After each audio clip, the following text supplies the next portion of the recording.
All right, cool.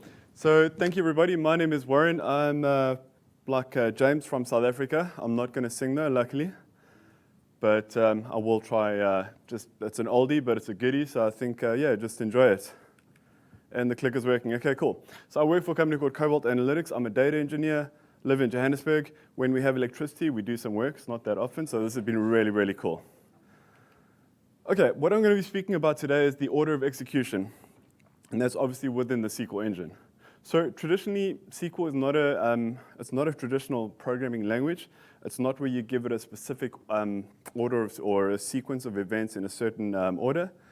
Basically, SQL is more a declarative language in which you tell the SQL Server engine, this is what I want, and the SQL Server engine will then actually behind the scenes and under the hood do that for you. Now, what we're going to do today is we're going to look a little bit into that and see what is that actual order of operations.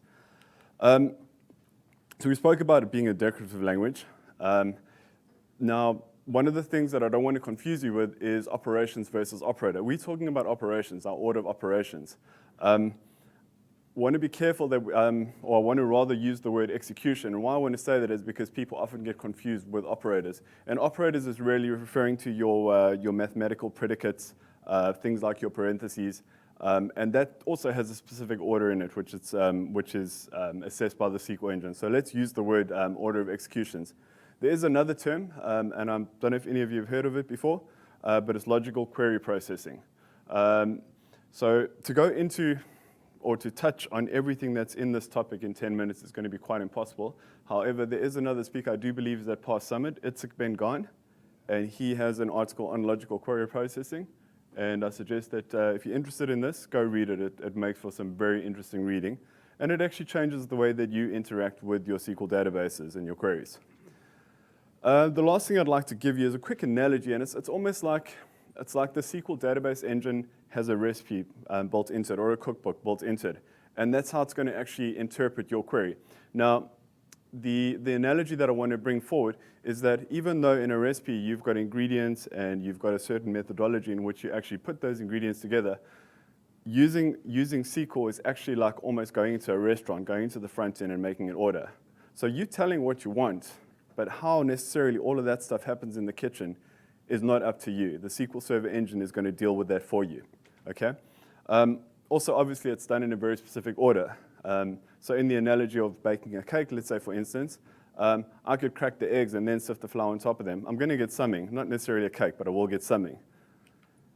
So we're going to walk through a quick example. If I may, I'm just trying to check. Yeah, time is good. Okay.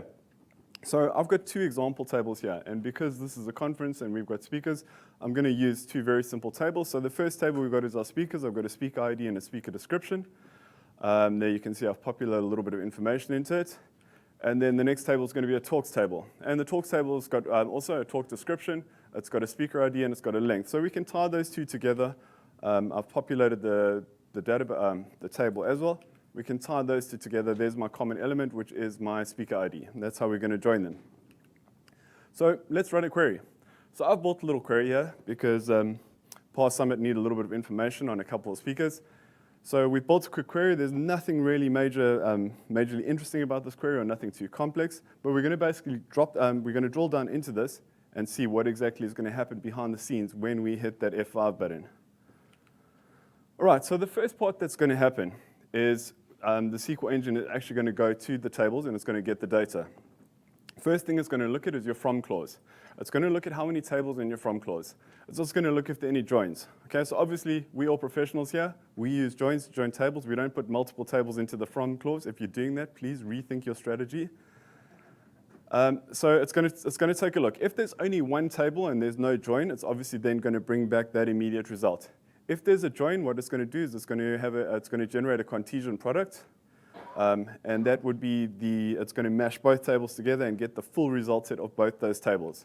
Remember, we haven't yet identified any matches based on the on predicate. So then it would obviously then look at the on predicate. And that's our common element between the two tables, which is speaker ID and speaker ID. Now, if you looked at that table earlier, I'll remind you there were 5 speakers and there were 9 talks. So 9 times 5 is 45. So we're going to look at 45 results from the Cartesian plane. And then the other thing it's going to do within that is it's going to see if there is an outer join, it's going to add those outer rows for you based on either a left join or a right join, in or outer.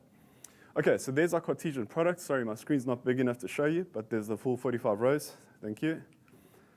All right, so now we're going to identify the matches based on the on. So you'll see there that it's actually only given me a total of 9 rows, and that's because of because it's looked at the Cartesian product and it's dropped the rows that it doesn't need anymore based on the on predicate. The last thing the next part it's going to do is it's going to do a row filter, and that is your where clause. So in our case here, we've got where speaker description is not equal to James because we don't want to hear any more singing. Thanks, James. And what you're going to see there is based on that logic predicate, it's going to drop anywhere, any records that actually from that Cartesian join that had the name speaker James on it. What you can also look at very often is people do their joins. So instead of using the row filter, they actually do their joins in the where clause, and that probably is not the best idea to do. So try keep your joins with the on clause and try keep your row filtering in the where clause. Okay, jumping on, there's a group by, and that obviously then takes all of your all of your row items. It's going to then find the similar records, and it's going to group those rows in a sort of select on those groupings. Next point it's going to do is your group filter, which is your having. So think about your having as really, it's a filter on all your groupings. At this stage, there's going to be no more, the SQL engine is no longer going to look at actual rows, it's going to look at groups of rows instead. So in this case, we're looking at anyone who's got more than 2 talks or equal to 2 talks, and I'm left with 2 final speakers. Now what it's going to do is we're going to return our expressions, and that's by use of the select. So you know that you started off your query with a select. However, this is actually one of the last ones to be run. And you'll see that what we've done is we've got 2 aggregations there using functions. What we've done as well is we've aliased them. It's really important, alias your stuff so that it's readable. And then the last section is going to be your order by and your paging, okay? And that's by use of either order by or limit or offset. And that's really just how do we want to present those records to, or how does the engine want to present those records within the IE. So if we want to just sum up quickly and we want to look at the order that the query ran in, okay, the first one is we identify your from talk and your join. The second part of it looks at the on predicate for your join. If there are any outer rows, it evaluates them and adds them.